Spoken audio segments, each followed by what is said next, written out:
Hello and welcome back to Highway to Hoover, a production of SEC Extra over at d1baseball.com. I'm your host, Joe Healy, joined as always by my good friend and co-host, Mark Etheridge, as we continue on our preview series for the 2025 SEC season. And today we have something we've never done before, a Texas preview episode. As we go backwards alphabetically through the league, we have arrived at Texas for the first time. We're going to talk about the Longhorns as a part of the SEC. So looking forward to that. I mean, it's a team, Mark, first off, just in the big picture here. It's a team that I'm just really interested to see what it looks like, right? Because I think we know just inherently that they're going to be talented enough that they're, it's not going to look a whole lot different because Texas is Texas. But as we've talked about on previous episodes, I do think they're going to get a lot of teams' best shot as like a welcome to the SEC kind of deal. And I'll be interested to see how they respond to that. So in terms of teams I'm most interested to see as SEC play gets underway, like Texas is pretty high on that list. Yeah, I mean, it certainly adds excitement heading into the year. I mean, you coming into a new conference, you have a new head coach who is certainly very accomplished and has a proven track record of winning it, not just to this last place at A&M, but also at TCU. So, I mean, Slosh is going to win. It's just a question of how quickly and to what degree. And I think for Texas heading into this year, I mean, certainly a lot of questions, but also they have some answers that, especially positionally, I think they're going to come in and hit right away. And, to the level of, how much does that matter? It depends on how well you pitch and how much do you have to hit, to carry your team enough to win, because Texas they're coming from the Big 12, where they were certainly one of the best programs, as was Oklahoma. Now they're joining the SEC, and there's a whole lot of programs that are similar to Texas in the SEC. And I think from that standpoint, it's going to be just a little bit different, the week-to-week grind. But I do think that because the coaching staff has been through it before, they know what to expect, and there'll be no surprises. Texas is in a pretty good position to go in and have some early success. Agreed. Yeah, certainly. Look, there are valid critiques of Jim Schlossnagle. TCU fans would say so, A&M fans would say so, but like the guy just wins. And think back to his first year at A&M. He gets there in 2022, and then boom, they're in Omaha right away, right? Mm-hmm. And it's a little apples to oranges because with that A&M roster, I mean, they went really heavy in the portal, so they did kind of get to build that roster in their own image, if you will. But the flip side of that, though, is that, like we talked about with A&M, where you just expect in a coaching change situation that the roster is going to get shaken up a little bit. Well, we talked about how with A&M, Michael Early and the staff held that group together. Well, with Texas, Schlossnagle and his staff did basically the same thing. Yeah. And now part of that is maybe because, some A&M folks who otherwise might have gone to Texas didn't. But whatever the reason, like they started off with a pretty stable roster. I mean, yes, there are some new faces here, but no more so than really any other team around the conference. It's not a total rebuild for me. And you mentioned the position player side, and that's where I think their bread is going to be buttered this year. Obviously, they have Max Ballou, who was the Big 12 Player of the Year last year, a guy I saw on the Cape and really liked, which is not a unique take. Like, he's just really good. But I think one of the other keys, we talked about Ryan Prager for A&M being a guy who, you go back 5 years, is probably just in pro ball because college baseball wasn't able at that time to offer some of the things they are now. I think Jalen Flores, their shortstop, is probably exactly the same situation, where that's a guy who probably is just in pro ball under different circumstances. But now college baseball has a lot to offer.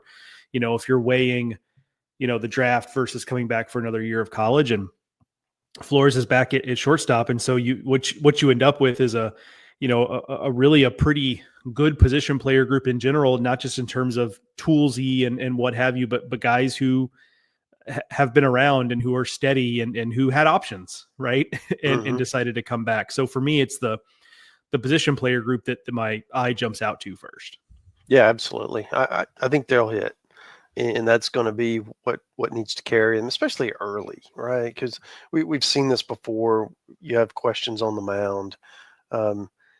You're going to need your offense to play an oversized role in the early season while you figure all this stuff out. And with Ballou, with Flores, I mean, Gasparino's an exciting kind of player with a lot of upside.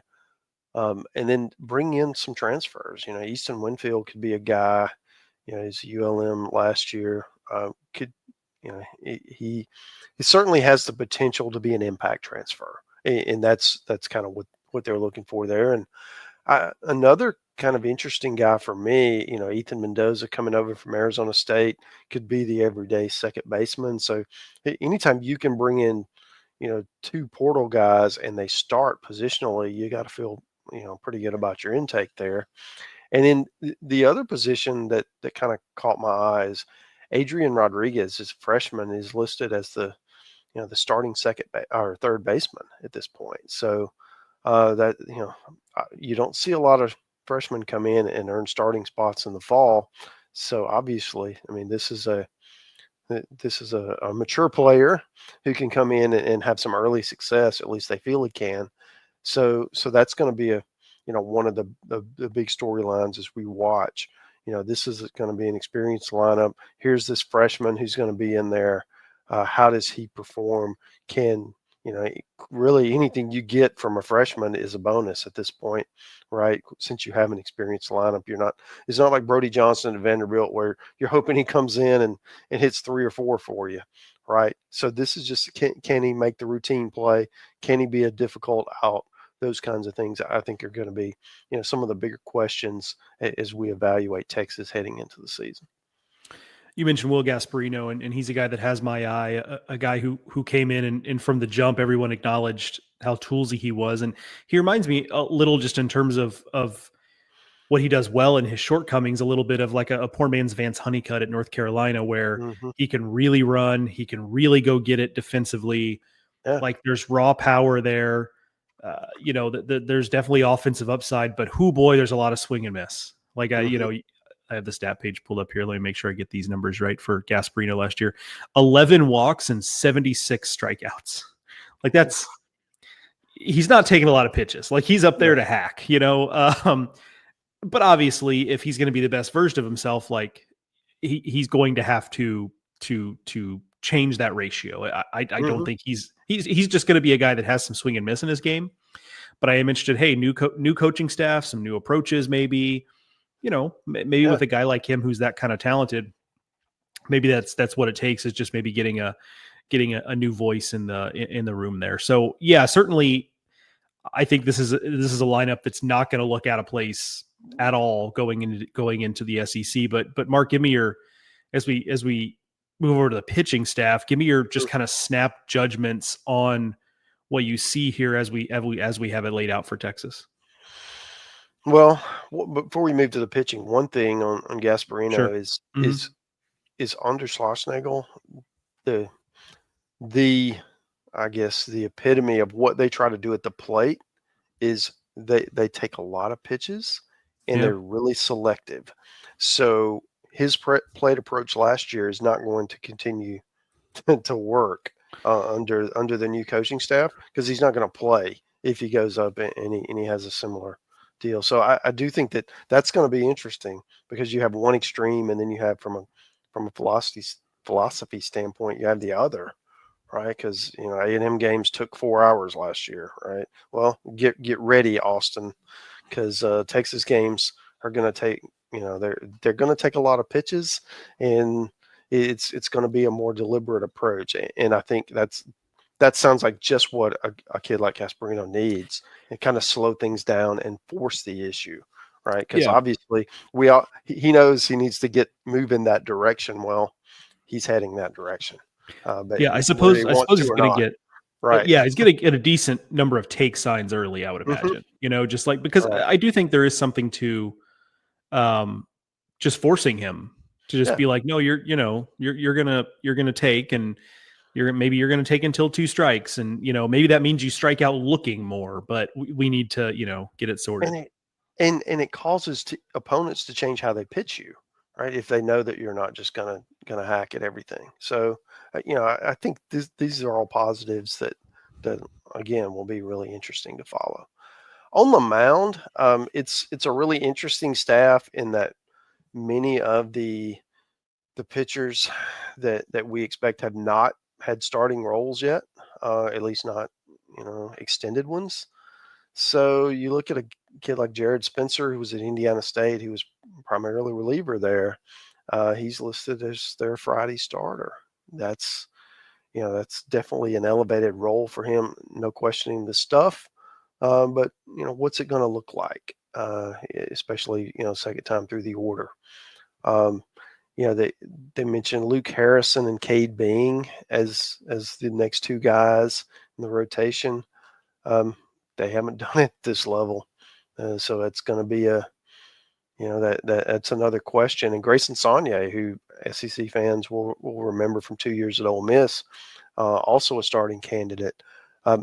He was a kid that coming out of high school was one of the top highly regarded freshmen in the country.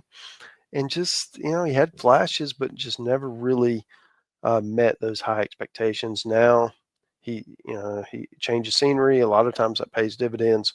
We'll see what happens with him. But I do think that, Texas is a club, and I don't want to steal all the talking points here, Joe, but Texas is a club with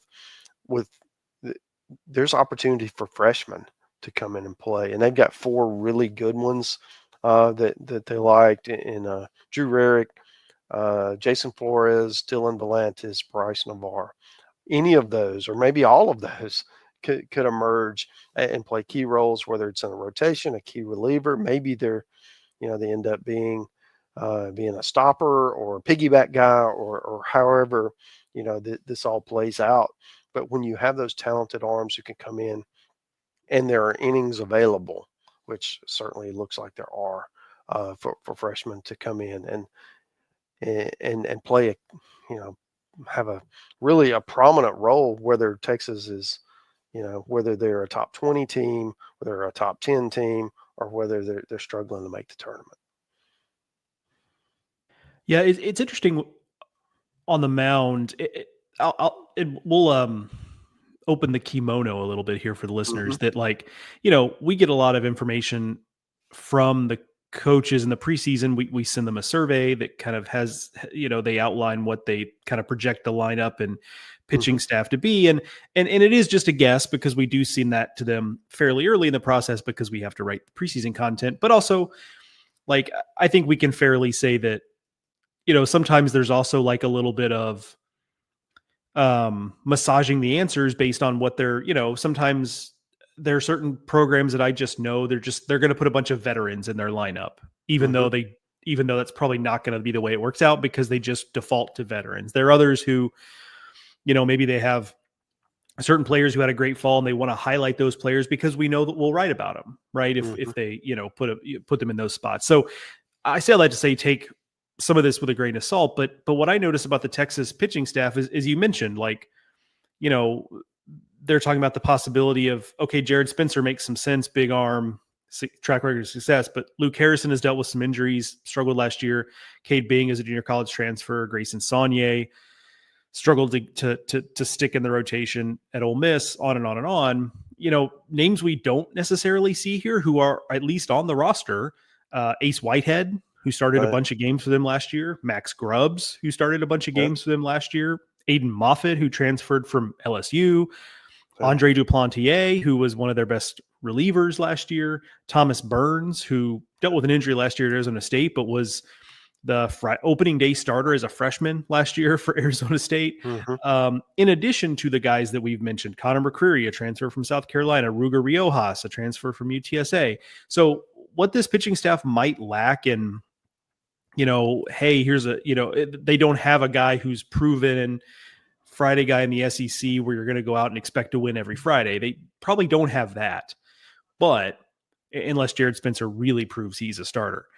But what they do have is just so much depth that I do think there's going to be some element of, we'll just keep cycling through guys until we figure it out, because I do think it is quality depth above everything else for this pitching staff.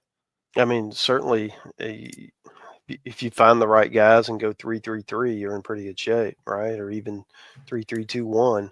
I feel like there's certainly if you have enough, especially if you can bring guys back and they bounce back from Friday to Sunday, and you can that way you're not getting down to guys 10 and 11. You're sticking with 8, 9 guys over a weekend. Yeah, that can absolutely work, especially if your offense is going to carry the load, and you're not trying to beat people 3-2 that way. So Texas is going to be a fascinating club.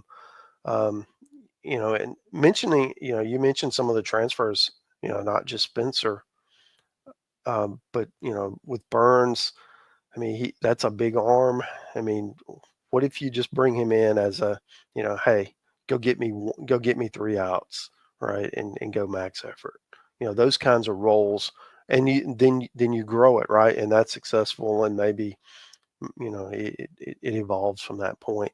Aiden Moffett was a guy at LSU that he teased us, man. I mean, it's an electric arm, high velocity. It's just kind of got buried in that really deep pitching staff at LSU, and never really, got the opportunities I'm sure he wanted. So those are players. If the pitchability comes around because the velocity's there, I mean that changes that Texas pitching staff quite a bit. I think the other thing to think about is all those freshmen. Uh, you can have, especially if you're coming in and you're not being expected to start, you can come in and be a key reliever. You can be successful in this league in your first year, and I think that's a great role, and that's probably why we're not seeing any of those guys listed, as quote starters opening day. But I think by March, by April, you very well could see those guys getting opportunities, especially if they pitch well, early. So that to me is some of the bigger storylines, and then just the overall Texas experience, right? Texas is not a team that people in the SEC have had a whole lot of experience with, other than in the postseason. So it'll be great. You get a Texas A&M series, you get a Texas LSU series, and that's the SEC home opener for the Longhorns in March. LSU comes in. Is week 2 of conference play. So I mean, what better way to bring in 2 of the top brands in the sport and let them get after it in March? I mean that would be great. Texas opens SEC play at Mississippi State. I certainly feel like if the weather's pretty, that will be a really fun atmosphere. You're going to have over 10,000 people in the stands for the SEC opener in Starkville, and Texas comes in, and that's just a wonderful way to, just to be introduced to what you're going to see the next 10 weeks. So all of that there's so much excitement around the program, as we mentioned before, with Schlossnagle coming in and that staff, new conference. It's a bigger conference now. What happens there with 16 teams in the league? There's just all these different storylines to focus on, and we can't wait to tell them.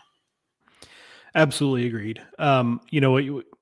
There's a lot of question marks, especially on the mound here, just in terms of who's going to do what. But what I just kind of go back to and what I talked about when we talked about the top 25 and the rankings and where to put Texas is, look, I mean, it's a proven winning head coach at a program that has a lot of talent.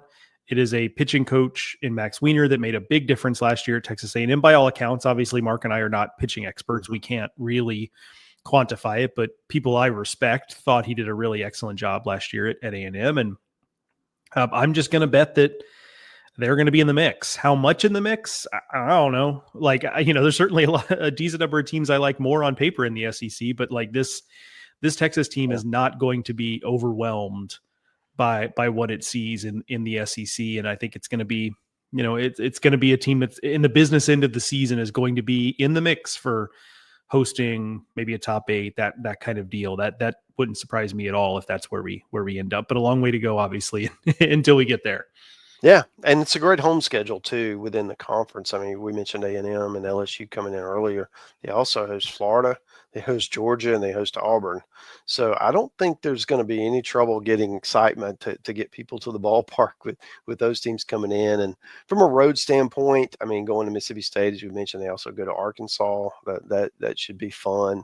And then they'll finish the year at Oklahoma, which certainly will have some interest. So it's a challenging schedule, but more of the tougher opponents, at least from the preseason rankings, are going to be at home, and that bodes well for Texas in their maiden voyage in 2025.